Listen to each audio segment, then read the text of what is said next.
Alright guys, Rabbit here today, and the Pro League starts again tonight. We're going to go through the fixtures for this week, and the main content of the video is going to be why Midnight Esports were so good in the first week, and how, if they continue their current performance, they should have a fantastic trajectory yet again in the second week of action. So the majority of the video is going to be gameplay analysis related, going to be going through a few things that I think were really crucial for them, and if they can keep it up, they can definitely be a very contending force going forwards, and arguably they got a lot of their harder matches out the way in the very first week, but we'll have to see how things go a little bit further down. So like if you enjoy, subscribe if you're new as always, and let's get right on in with it. So these are the fixtures for this week. Firstly, tonight on the Twitch Call of Duty channel, I'll leave it down in the description box below. You can follow that so you're notified when it goes live if you're new to all this stuff. So week 2, UYU versus EG, LG versus Genji are tonight's matches. They'll be starting at 6 PM Eastern time, 3 PM Pacific time, and 11 PM GMT will be the first match.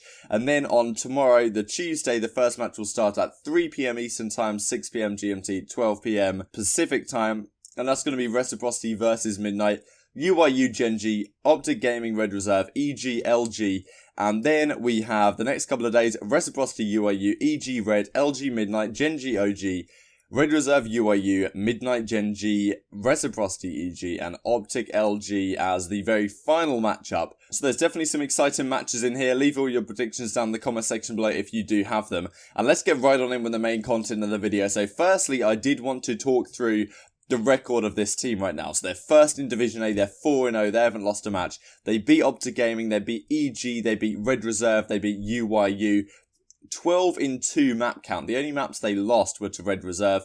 5-0 in Hardpoint, 4-1 in Search, 3-1 in Control. Just spectacular stuff. And let's have a look through their individual stats here for a second. So Envoy sitting around a 1.1, Llama got it a 1.2, given this unbelievable KD and Control. Parzelion at a 1.3, Brack at a 1.37, and then Jetly at a, just hovering under a 1, but that's kind of expected given his role, and that's something we'll discuss more as we go throughout this video. So let's hop right into the gameplay. So the first thing I want to talk about here is Parzelion on this ICR. We did talk about him yesterday when I went through the top 5 players that I had from the very first week, and of course this is a gameplay from OpTic Gaming versus Midnight, the very first matchup they played, and Parzelion goes off right here. And the way he plays this is super impressive. You see, he's got the Annihilator out, misses a couple of shots on Crimsix, but you see he's closing in on streaks in that bottom right, and he plays so well with his teammates right here. You see Envoy's pushing towards mid, Parzelion takes down Scump, and then he doesn't have any worries following up his teammate and trading out this kill onto TJ, even though he had that ICR in hand. He picks up the Maddox, and then he gets the lovely trade onto his teammate. He's very happy to peek this, and you see one thing that Midnight do incredibly well is taking advantage of the fact that if you get an assist, it kind of counts as a kill in terms of score. You get 100 score. You see how Envoy and Parzelion get streaks at exactly the same time here. And this is a really common feature you'll see because they're, not only are they excellent at staying alive, but they're also really, really good at team shooting opponents. And just as you saw Parzelion and I think Envoy there pushing into mid for that gunfight, just too easy because they both get shots on the guy. They both take the guy down when he's got no support at all. You see Crimsix dying on his own. A lot of, staggered pushes from OpTic, but it's very rare that these guys are alone on the Midnight side, and Brack just, those shots on Zuma are not easy to get that kill that quick, but he just beams him. It looks like his Maddox doesn't even move. Something that's really impressive about Brack's shooting right now, and you can see Parzelion just keeps going off on the scoreboard here. And just one thing he'll tend to do, Parzelion, on the minimap is that he won't play overly aggressive, especially on this mid hill. You see Brack challenges a little bit aggressively there. There's occasional signs that Midnight are playing like an amateur team. They devolve back to that very occasionally. You'll see they'll push something that they really shouldn't or whatever. But, you see Parzelion sneaking through the water right here. This is a really good play from him again. So really this main focus of this map is going to be on how good Parzelion is. Jetly jumps in on his own, but Parzelion here with a drone squad just chilling in the water allows the drone squad to do the work for him, and he even wins that gunfight on Zuma, which is pretty incredible.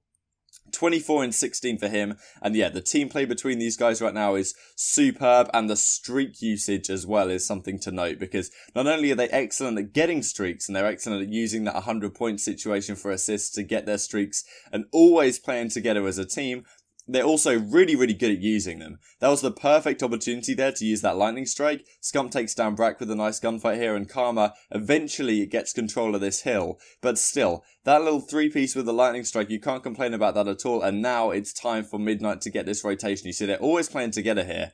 Scump was not expecting Jet Li to fly out first, and that's what Jet Li does, you know. Jet Li and Envoy are the real playmakers of this team, and they will do whatever is necessary to come home with a victory. Jet Li is, you know, he's no stranger to just running out on his own and baiting for his team, and you'll see it in Search and Destroy as well what happens. So, you know, OpTic are doing a decent job of contesting for this, but Parzelion with the streaks gives them absolutely no chance. Perfect time to use them, and yeah, you see the way Midnight are playing this retake. They're forcing OpTic out to the most disadvantageous spawn possible and forcing them through that alleyway. Parzelion does a really cool job with the lightning, with their Hellstorm there, of like spreading it and then waiting for it so he can get the maximum damage. And Midnight win map number 1. So, I'm just going to fast forward straight onto this map number 2 that we want to talk about. This is Midnight versus Evil Geniuses, and this is how they execute this retake onto this A bomb site, on this B bomb site here. And I found this really impressive. They let the bomb go down, and Parzelion and Brack are just holding over this push. They're not going to let anyone get a kill on them. Parzelion misses the second shot, but look at this retake as it's coming in on the minimap here. You've got number 8 and 9, Jet Li and Envoy pushing through mid, and Exotic just has such a hard time. Because yes, it's a 4v5, but they play this super well in terms of you've got number 10 in Lamagod watching the entire mid push. So players number 8 and 9 in Jet Li and Envoy, they don't even have to worry about mid right now because Llama's got it covered,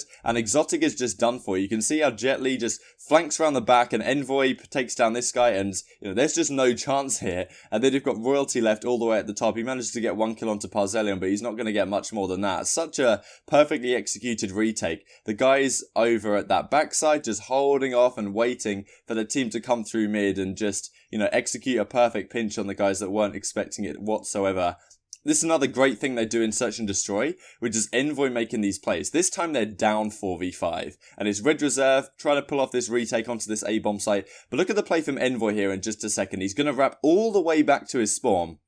And you see the Scraps does spot him in just a second here, but he can't do anything about it. Scraps does see Envoy up top, but I don't think he calls it out as best as he possibly could have done. And Envoy wraps right around mid. Scraps is doing his very best, and you see in these post-plant situations, having someone go on the flank like this is just devastating. Now Envoy gets taken down, really impressive gunfight by Zero, and this is where Brack just goes off. It shows how much strength in depth this team has right now when, you know, they're in a 4v5, Scraps is gunning people, but Brack is still able to get a 2-piece to close out the game and win the round in the clutch situation. So it really exemplifies their clutch situation and the way they play Search and Destroy super well.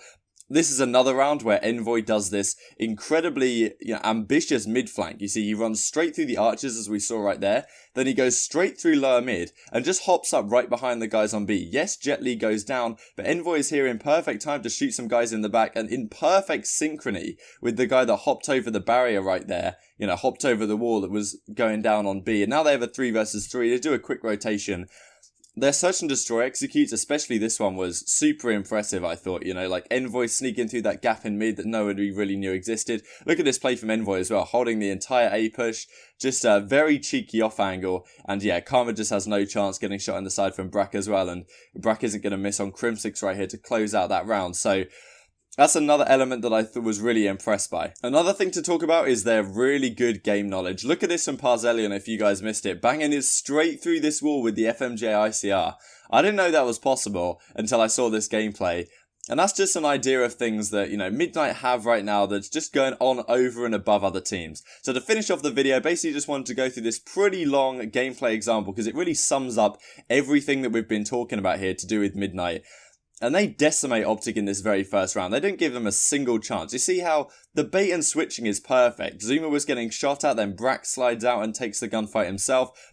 They know when to wait and when to push. Jet Li's pushing up the left-hand side here, just trying to stay alive for as long as possible. He doesn't have any teammate support, so guess what? His teammate's going to be there just in the nick of time to help him out when it matters. And yeah, the aggression is just something else right now. And OpTic just really don't have much chance. If Envoy got that 3-piece, that would have been crazy. But you know, the team play is just so noticeably better here for Midnight in this series. Obviously, we had this situation with Dashi not playing for OpTic, so it is to be expected that, you know, the roles on OpTic Gaming and also the you know, the pacing, I guess, wouldn't be as good. But right here, Midnight have only died 3 times, and they have 20 seconds left to hold on for. Jet Li gets taken down by Scump, but they don't die, and, you know, they don't lose a single other gunfight in the rest of the game. Okay, no, Karma does take down Llama God, so they lose 5 lives, I think, in the first round.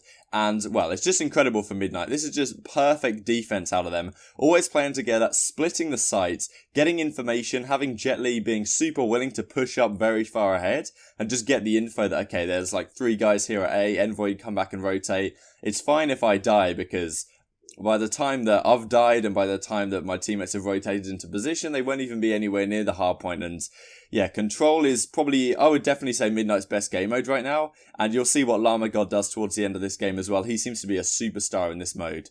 And very impressive stuff. The team play is just exceptional. And you'll see this in great effect on this offense right here, which is just coming up. So they're getting prepped for this offense. OpTic do a really good job of defending. And it's super impressive the way that Midnight managed to battle through regardless. So, of course, Brack is close to streaks. He just loves to do it. And, yeah, look at the top right, man. Look at the scoreboard. It's incredible. So this is their A execute they play right at the start. Only Karma is here. And, well, he's going to have a really hard time surviving with Jet Li sliding at it or using the gravity slam or using a grapple hook even to get over to him. Parzillion watching the flank, but Scump takes him down, no problem at all. And all the kills go in favour of OpTic Gaming here. Midnight does a good job to stay alive. Even this 2-piece he gets right here is very crucial down the long run to hold those guys off. And you see that what tends to happen with a lot of teams on Control is at the start of the game, they'll pull out like 2 ICRs.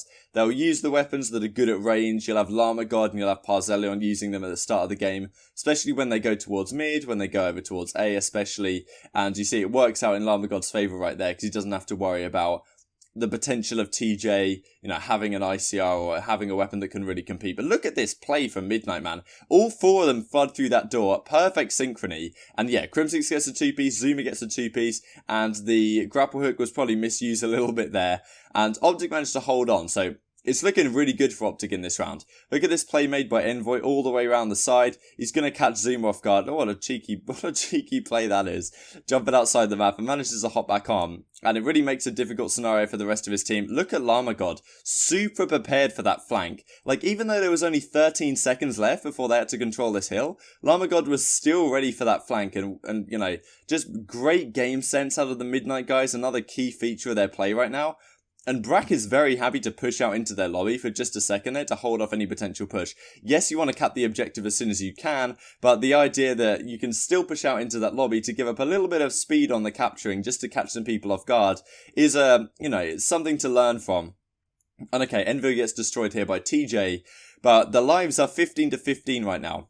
Should still favour the defense, but look at this play that goes on. So you've got Parzillion and Brack pushing all the way through the spawn, and this is something you'll see quite a lot. Llama God gets a great 2-piece, you know, pulling out the Maddox towards the end of the game, using those rolls to the best of their ability. And yeah, you've got this situation where Karma should know there's some people in the back here because of where exactly he spawned. Parzillion's gone all the way through, and that's going to force Karma to spawn out in a real horrible situation over at that left side. And wow, so Jet Li misses a couple shots here, Brack gets unfortunate timing, and you honestly think at this point that OpTic Gaming have closed it down no problem. They've cleared out their base, 30 seconds left. Yes, the kills are roughly even, and when Scump gets traded out here, maybe there's a chance. Crim6 has a great opportunity here, and look at Karma flanking through mid. He's going to get a little bit too aggressive, he's going to go down, and that allows the pinch to be set up for Midnight.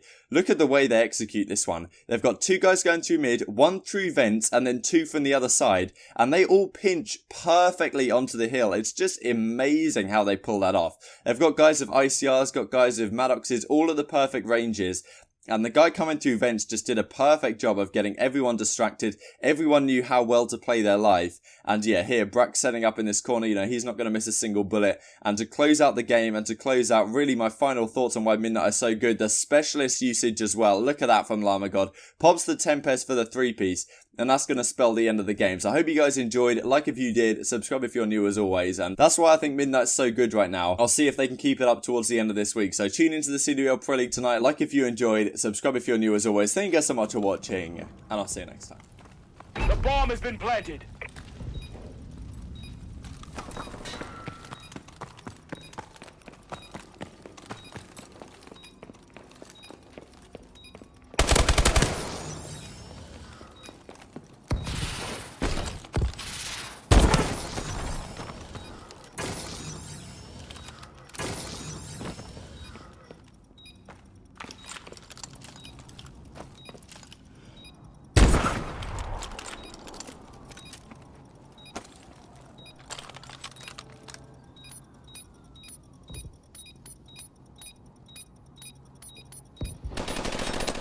Bomb defused.